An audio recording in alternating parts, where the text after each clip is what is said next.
жерде бүгін студенттермен бірге жасаған шағын жобамызды көрсеткім келеді. Бұл жобамыз бізде ақылды үй деп аталады. Arduino Mega платформасында әртүрлі датчиктерді пайдаланып, әртүрлі технологияларды пайдаланып жасалынған. Үйімізге қысқаша шолу жасап көрейік. Қазіргі уақытта үйіміз USB кабель арқылы қоректалып тұр, яғни 5 вольт арқылы кез келген уақытта сөндіріп, кез келген уақытта қайтадан қоса алуыңызға болады.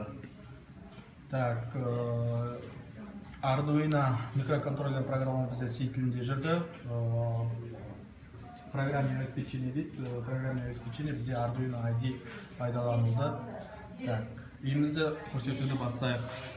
Үйімізде қазір екі режим бар. Бұл екі режим біреуі қолмен басқару деп аталады, яғни ручной режим, екіншісі бұл автомат режим. Кнопканы бассақ, автомат режим қосылады, ручной кнопканы бассақ, яғни қолмен басқарылатын, онда бірінші режим қосылады. Бұл режим неге керек? Мысалы қарайық. Егер ручной режимге қоятын болсақ, бізде бүкіл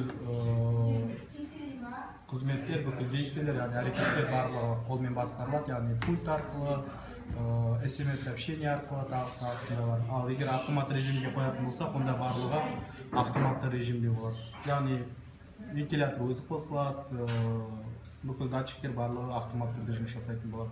Қазір сіздерге біз ручной режимде, яғни қолмен басқарылатын режимде кейбір действиелерді көрсетейік. Біздің үйімізді қашықтықтан басқаруға болады, немесе кнопкалар арқылы, мысалы гараждың кнопкасын бассақ, гаражымыздың есігі ашылады. Бұл қолмен басқарылатын режимде. Мысалы қараңыздар. Гаражымыз ашылып тұр. Светодиодный индикаторлары бар. Егер ашылса, қызыл свет жанады. Егер жабылса, светодиодтар сөнеді. Мысалы вентиляторда пульт арқылы, яғни инфракрасный пульт арқылы қосылуға болады. Бұл кәдімгі магнитоларда қолданылатын пульт. Мына жерде инфракрасный датчик тұр, қабылдау датчигі дейді. Осы арқылы басқарылады. Мына жерде қазір свет жанып тұр. Светті былай сөндірмеуге болады. Вентилятор осымызға болады. Слай.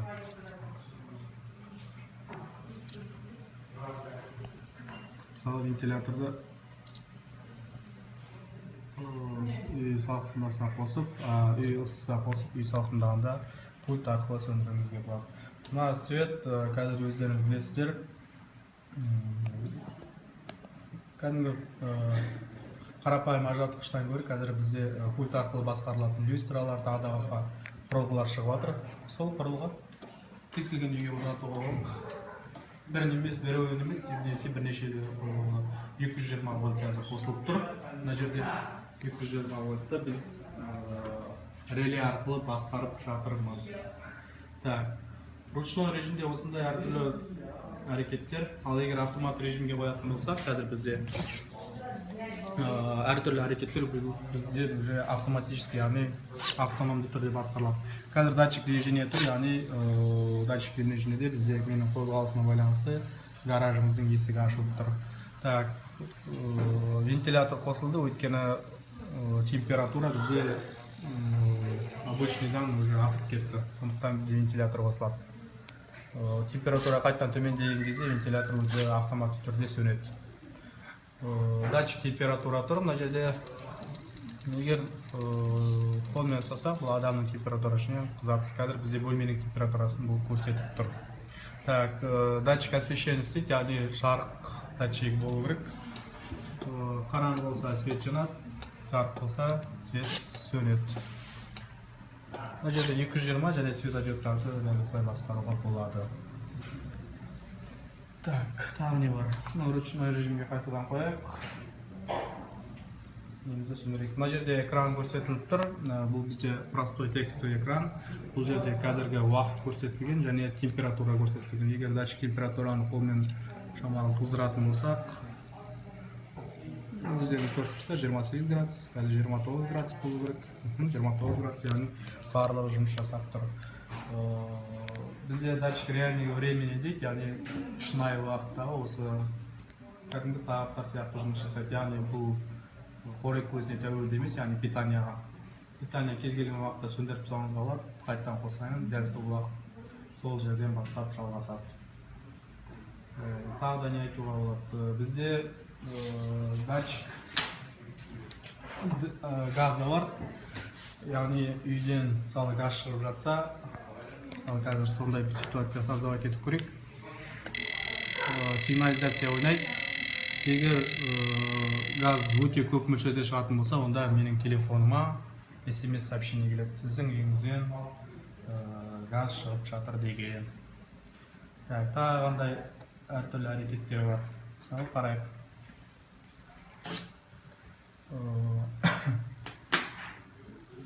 Қашықтықтан басқарудың тағы бір әдісі бұл SMS сообщениелер арқылы басқару. Мысалы қарайық. Қазір свет бізде сөніп тұр. Егер мен светті қосқым келсе, үйде жоқпын, ал свет үйде жанып тұрғанын қаладым. Бұл бір әртүрлі ұрыларды үркіту немесе тағы сондай өзіңіз қарауыңыз керек ендігін. Сондай жағдайларда орын алуы мүмкін.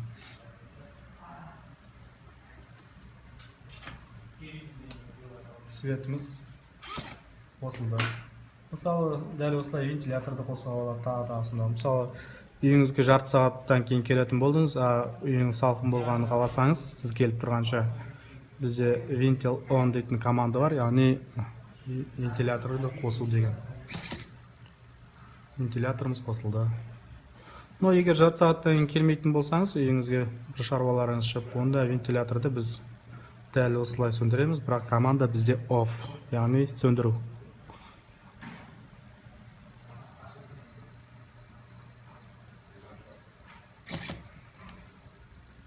Вентиляторымыз сөнді.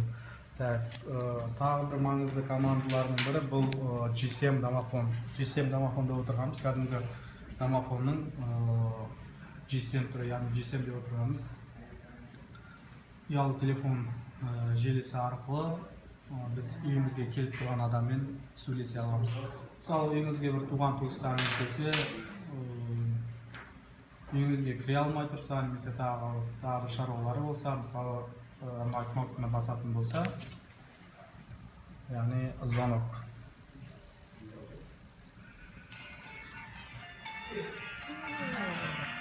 Міне, үйім осылай маған звондап жатыр. Қазір трубканы алатын болсам, алло. Алло. Алло. Кім екен келген? Дәл осылай сөйлесуге болады үймен. Келген адамды біліп, әрмен қарай есік ашуыма болады, тағы сондайлар. Немесе не үшін келген біліміне болады. Бұл енді сіздің үйде жоқ кезде қолдануға болады.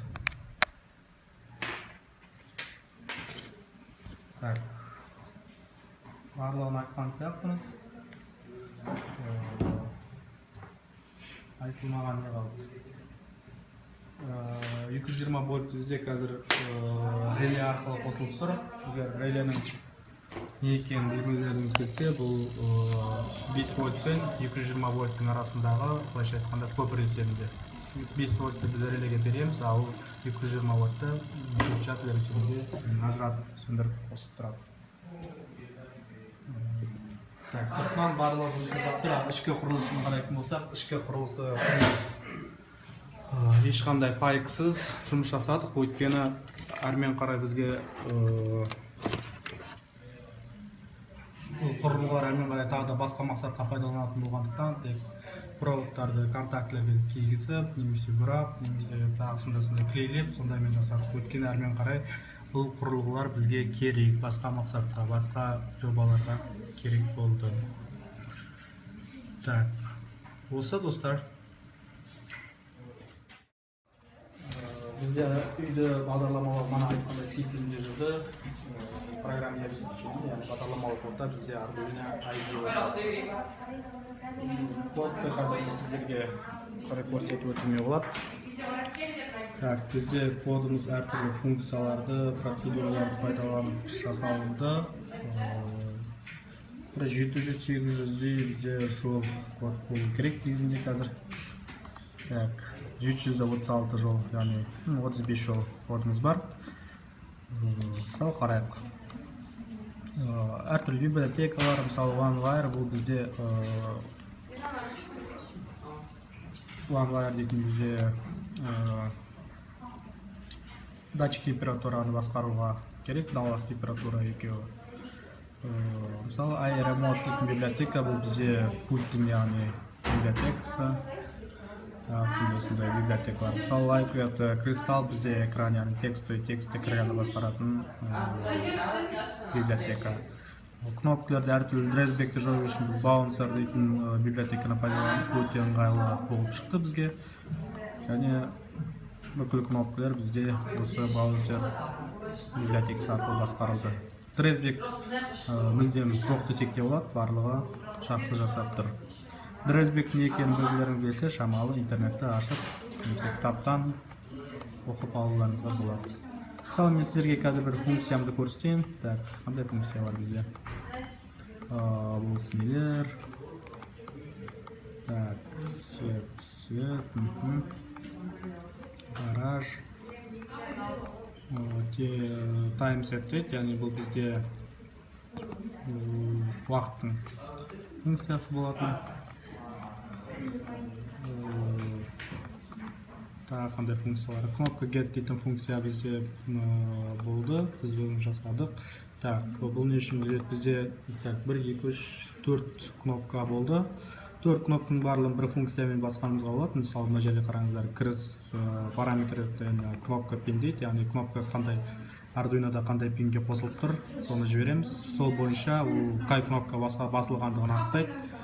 Сол басылған кнопка бойынша, мысалы, белгілі бір әрекеттер жасайды. Мысалы, автомат режимінің кнопкасы басылса, онда автомат режимге қояды, ручной басылса ручнойға, гараждың есігін бассаңыз, есігінің кнопкасын бассаңыз, гараждың есігі ашылады. Егер ол жабық тұратын болса, егер жабық ашық болатын болса, ол наоборот керісінше жабылады. Так, қандай функциялар бар? Бізде бағдарламалауымызда ешқандай, яғни бізде delay дейтін команда бар, оператор. Бұл оператор бағдарламаның жұмысын белгілі бір уақытқа, яғни миллисекундқа тежейді. Біз қазір бұндай командадан мүлде жоқ десек те болады. Бұл команда жақсы команда, бірақ бұл команда бір кемшілігі, егер сіз delay операторын қолдансаңыз, басқа датчиктер, басқа әртүрлі басқа құрылғылар белгілі бір секундқа, немесе миллисекундқа жұмыс жасамай қалуы мүмкін. Мысалы, SMS сообщение бізде delay операторын қолдануға тура келді, өйткені онсыз мүмкін болмады, өйткені SMS сообщение жіберетінің алдында GSM шилдті настройка жасауға, яғни баптауға белгілі бір уақыт керек. Осы уақытқа мына жерге delay дейтін команда қолданылып тұр. Ал басқа жағдайларда бізде delay дейтін команда мүлдем жоқ десек те болады. Мысалы, delay дейтін команда светодиодтарды көбінесе жанып сөнген кезде қолданылады, ал бізде ол басқаша жолмен кеттік, басқа әдістерін таптық. Комментарийлар немесе тағы бар. Автомат егер движение болса, датчик дым. Мына жерде көріп тұрсыздар, SMS сообщение, яғни мына жерден командаларды өзгертуге болады. Мысалы, вентил он деп қаламасаңыз, мысалы, просто он болатын болса, мен қазір өшіріп, қайтадан сақтап, дәл осы жерде жіберуге болады. SMS сообщение бізде кез келген телефон арқылы басқарыла береді. Біз ондай бір защита дейді, қорғаныс қойған жоқпыз. Егер қаласаңызда қорғаныс қойға болады. Неге қорғаныс? Мысалы, тек қана сіздің телефоныңыздан ғана басқарғыңыз келсе, оны тексеріп әртүрлі ойластыруға болады. Так, программаның соңы. Осылай бүкіл код айтып шығу мүмкін емес, тек сіздерге қысқаша негізгілерін айтып бердім.